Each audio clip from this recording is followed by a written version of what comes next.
കേരളത്തിലെ മുഖ്യമന്ത്രി ആരെന്നത് സംബന്ധിച്ച് ഹൈക്കമാൻഡിൻ്റെ തീരുമാനം വരാനിരിക്കുന്നതേ ഉള്ളൂ.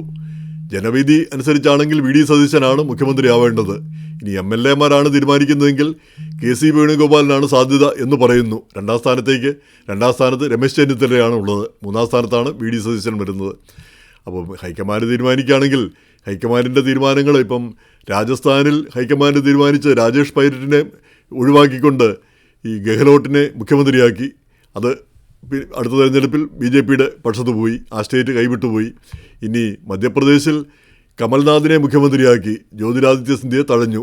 ഈ ജ്യോതിരാദിത്യ സിന്ധ്യ BJP-യിലേക്ക് പോയി എന്ന് മാത്രമല്ല, അടുത്ത തെരഞ്ഞെടുപ്പിൽ സ്റ്റേറ്റ് BJP-യുടെ ഭാഗമായി മാറി, BJP-യുടേതായി മാറി. അങ്ങനെ ചുരുക്കി പറഞ്ഞാൽ ഈ ഹൈക്കമാൻഡിൻ്റെ തീരുമാനങ്ങൾ പലപ്പോഴും ദൂരവ്യാപകമായ പ്രത്യാഘാതങ്ങളാണ് ഉണ്ടാക്കുന്നത് എന്നാണ് കാണേണ്ടിയിരിക്കുന്നത്. അത് തീർച്ചയായിട്ടും മറ്റൊരു രാഷ്ട്രീയ പ്രസ്ഥാനത്തിന് വളം വെക്കുന്ന ഒരു രീതിയിലുള്ളൊരു തീരുമാനം കേരളത്തിലെങ്കിലും ഉണ്ടാവില്ല എന്ന് കരുതാം. ഇവിടെയും BJP ഇങ്ങനെ ശക്തിപ്പെട്ടുകൊണ്ടിരിക്കുന്നു. ഇപ്പം 3 സീറ്റായി എന്ന് മാത്രമല്ല, കേരളത്തിലെ മിക്കവാറും എല്ലാ മണ്ഡലങ്ങളിൽ BJP നല്ലൊരു പ്രകടനം കാഴ്ചവെക്കുകയുണ്ടായി. അതുകൊണ്ടാണ് കോൺഗ്രസിനൊക്കെ ഇത്ര വിജയം നേടാൻ കഴിഞ്ഞതെന്നാണ് മനസ്സിലാക്കേണ്ടിയിരിക്കുന്നത് കണക്കുകളൊക്കെ നോക്കുമ്പോൾ. അപ്പോൾ അങ്ങനെ ഉള്ളൊരവസരമാണ്. കോൺഗ്രസിൽ നിന്ന് BJP-യിലേക്ക് വലിയ ദൂരമില്ല, ആളുകൾക്ക് അങ്ങോട്ട് മാറാവുന്നേ ഉള്ളൂ. ഇനി മാർക്സിസ്റ്റ് പാർട്ടിയിൽ നിന്നും ആളുകൾക്ക് അങ്ങോട്ട് പോകുന്നതിന് പ്രയാസമൊന്നുമില്ല. അതാണ് മാർക്സിസ്റ്റുകാരുടെ മണ്ഡലങ്ങളാണിപ്പോൾ 3 മണ്ഡലങ്ങളും BJP പിടിച്ചെടുത്തിരിക്കുന്നതും. അപ്പോൾ ചുരുക്കി പറഞ്ഞാൽ കേരളത്തിൽ BJP-ക്ക് വളരാൻ പറ്റിയ നല്ല സാഹചര്യങ്ങളൊക്കെ ഉണ്ട്. അത് ഈ 2 പാർട്ടികളും, കോൺഗ്രസും മാർക്സിസ്റ്റ് പാർട്ടിയും എങ്ങനെ ഈ അടുത്ത 5 വർഷം പിന്നെ അത് ചെലവഴിക്കുന്നു, എങ്ങനെ അവ പ്രതിസന്ധികളെയും പ്രശ്നങ്ങളെയും നേരിടുന്നു എന്നതിനെ അനുസരിച്ചിരിക്കും ഈ BJP ആണോ വളരാൻ പോകുന്നത്, ഈ പാർട്ടികൾ നിലനിൽക്കുമോ വളരുമോ എന്നൊക്കെ പിന്നെ കണ്ടറിയേണ്ടിയിരിക്കുന്നത്.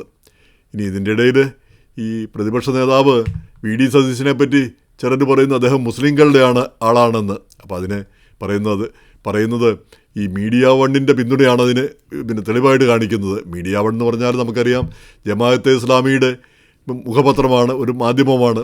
ഈ ജമാഅത്തെ ഇസ്ലാമി എന്ന് പറയുന്നത് മുസ്ലിം രാജ്യം ഉണ്ടാക്കുക, മുസ്ലിങ്ങൾക്ക് മുസ്ലിം രാജ്യം ഉണ്ടാക്കുക, അതിനുവേണ്ടി പരിശ്രമിക്കുന്ന ഒരു പ്രസ്ഥാനമാണ് ഈ ജമാഅത്തെ ഇസ്ലാമി. അവർ പാകിസ്ഥാനിലുണ്ട്, ബംഗ്ലാദേശിലുണ്ട്, പിന്നെ ഇന്ത്യയുടെ പല ഭാഗത്തും ഉണ്ടെങ്കിലും കേരളത്തിൽ മാത്രമാണ് ഇത്രയും ശക്തിയെന്ന് തോന്നുന്നു.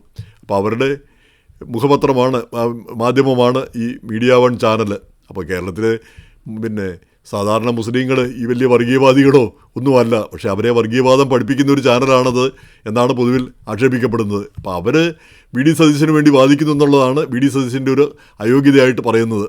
അതിനു പുറമേ സതീശൻ ഏതോ ഒരു മുസ്ലിം സമ്മേളനത്തിൽ വെച്ച് പറഞ്ഞു, പിന്നെ ഈ പ്രവാചകൻ പിന്നെ ഈ ഭൂമി ഉരുണ്ടതാണ് എന്ന് പ്രവാചകൻ്റെ ഏതോ പ്രഭാഷണത്തിൽ പറഞ്ഞു. അത് പിന്നീട് ശാസ്ത്രം അത് തെളിയിച്ചു. ഭൂമി പരന്നതല്ല, ഗോളമാണ് എന്നുള്ള രീതിയിൽ, അത് സൂര്യനെ ചുറ്റുന്ന ഒരു ഗോളമാണെന്നുള്ള രീതിയിലാണ് പ്രവാചകൻ പഠിപ്പിച്ചത് എന്നാണ് അദ്ദേഹം പറഞ്ഞത്. അപ്പോൾ അത് നേരെ അങ്ങനെ പറഞ്ഞിട്ടില്ല, ഭൂമി പരന്നതാണെന്നാണ് ഈ ഇസ്ലാം മതത്തിലൊക്കെ പഠിപ്പിച്ചിരുന്നതും പറഞ്ഞിരുന്നതും എന്നാണ് ആളുകൾ പറയുന്നത്, ഖുറാനിലൊക്കെ പറയുന്നത്. അപ്പോൾ ഇങ്ങനെ എവിടുന്നാണ് ഈ ഗോളം കൊണ്ടുവന്നതെന്ന് അറിഞ്ഞുകൂടാ. അപ്പോൾ അത് മുസ്ലിങ്ങളെ പ്രീണിപ്പിക്കുന്നതിനുള്ള അതിൻ്റെ ഒരു തെളിവായിട്ടാണ് ആളുകളത് വിശദീകരിക്കുന്നത്. അങ്ങനെ ഇപ്പം മുസ്ലിങ്ങളുടെ സമ്മേളനത്തിൽ ചെന്ന് പിന്നെ അവരെ പൊക്കിയല്ലാതെ താഴ്ത്തി പറയാൻ പറ്റുമോ? നിങ്ങളുടെ പ്രവാചകൻ അങ്ങനെയൊന്നും പറഞ്ഞിട്ടില്ല, അങ്ങനെ പറഞ്ഞതെല്ലാം മണ്ടത്തരമാണെന്ന് അങ്ങനെ പറയാൻ പറ്റുമോ? അപ്പോൾ അവിടെ ചെല്ലുമ്പോൾ അത് പറഞ്ഞു, ക്രിസ്ത്യാനികളുടെ അടുത്ത് ചെല്ലുമ്പോൾ നിങ്ങൾ ഭയങ്കര സംഭവമാണ്, ആ രീതിയിലല്ലേ പറയുന്നത്. അപ്പോൾ അതൊക്കെ ഒരു അയോഗ്യതയായിട്ട് നമ്മൾ കണക്കാക്കേണ്ട കാര്യമുണ്ടെന്ന് എനിക്ക് തോന്നിയിട്ടില്ല. പക്ഷേ പിന്നെ ശ്രദ്ധേയമായൊരു കാര്യമുണ്ട്, ഈ UDF ഭരിക്കുന്ന കാലത്തൊക്കെ RSS ശക്തിപ്പെടുന്ന ഒരു സ്ഥിതി നമ്മൾ കണ്ടിട്ടുണ്ട്. RSSൻ്റെ പല അതിക്രമങ്ങളും പല സ്ഥലങ്ങളിലും പലത് കണ്ട ഒരു അനുഭവമുണ്ട്. അവർ ശക്തിപ്പെടുകയും അവരുടെ പ്രവർത്തനങ്ങൾ ഈ പ്രശ്നങ്ങൾ ഉണ്ടാവുകയും ചെയ്യുന്നത് കണ്ടിട്ടുണ്ട്. അപ്പോൾ അത് ഇപ്രാവശ്യം എങ്ങനെയായിരിക്കും അതിനെ നേരിടുക എന്ന് നമുക്ക് അറിഞ്ഞുകൂടാ. പ്രത്യേകിച്ച് 3 MLA-മാർ ആ പാർട്ടിക്ക് ലഭിക്കുകയും ചെയ്തിട്ടുണ്ട്. അപ്പോൾ എന്തായാലും വി ഡി സതീശൻ സ്വതന്ത്രമായ നിലപാടുള്ള ഒരാളാണെന്നാണ് നമ്മളൊക്കെ കരുതുന്നത്. അദ്ദേഹത്തിന് അങ്ങനെ ആരുടെയെങ്കിലും മുന്നിൽ പോയി നട്ടലിൽ വളച്ച് നിൽക്കുന്ന ഒരു സ്വഭാവക്കാരനല്ല അദ്ദേഹം. അപ്പം അദ്ദേഹം മുസ്ലിങ്ങളാണേലും ക്രിസ്ത്യാനികളാണേലും അവരെയൊക്കെ നിലയ്ക്ക് നിർത്തേണ്ടടുത്ത് നിർത്തും എന്ന് തന്നെയാണ് നമ്മളൊക്കെ കരുതുന്നത്. അങ്ങനെ അതിന് കഴിവുള്ള ഏക നേതാവും അദ്ദേഹമാണെന്നാണ് നമ്മൾ കരുതുന്നത്. അപ്പോൾ അപ്പോൾ ഈ അദ്ദേഹത്തെ സപ്പോർട്ട് ചെയ്യുന്ന പലരും മനസ്സിലിരിപ്പ് വേറെ ചിലതാണ്. വേറെ ചില ആളുകൾ വന്നാൽ അവർ തങ്ങളുടെ പോക്കറ്റിൽ കിടക്കും. പക്ഷേ ഇങ്ങേരാണെങ്കിൽ ഇങ്ങനെയൊക്കെയുള്ള വർത്തമാനം പറയുമെന്നല്ലാതെ സ്വതന്ത്രമായിട്ട് തീരുമാനങ്ങൾ എടുക്കും എന്ന് അവർക്ക് നല്ലതായിട്ടറിയാം. പണ്ട് KR ഗൗരിയെ ഒഴിവാക്കാനുള്ള പ്രധാനപ്പെട്ട കാര്യവും അതുതന്നെയായിരുന്നു. ഈ മറ്റു നേതാക്കളൊന്നും പറയുന്നതും ഗൗരിയമ്മ കേൾക്കുകയില്ല. അപ്പോൾ അങ്ങനെ പിന്നെ സ്വന്തം ഇഷ്ടത്തോടെ കാര്യങ്ങളിൽ പോകുന്ന ഒരാൾ വരാനായിട്ട് നേതാക്കന്മാരാരും ആഗ്രഹിക്കുകയുമില്ല. അപ്പോൾ എന്തായാലും ഈ സതീശൻ പിന്നെ മുഖ്യമന്ത്രി ആവണം എന്ന് ജനങ്ങൾ ആഗ്രഹിക്കുന്നു, നമ്മളും അങ്ങനെ തന്നെ ആഗ്രഹിക്കുന്നു. അദ്ദേഹം സ്വതന്ത്ര ചിന്താഗതിയുള്ളൊരു നേതാവാണ്. ആരുടെയും മുന്നിൽ പിന്നെ മുട്ടുമടക്കാനോ അല്ലെ എന്തെങ്കിലും കാര്യസാധ്യത്തിന് വേണ്ടി പിന്നെ ഈ ആശയങ്ങൾ വിട്ടുകളയാനോ താല്പര്യപ്പെടുന്ന ഒരു ആളല്ല എന്നാണ് ഇതുവരെയുള്ള പ്രവർത്തനങ്ങളിൽ നമ്മൾ മനസ്സിലാക്കുന്നത്.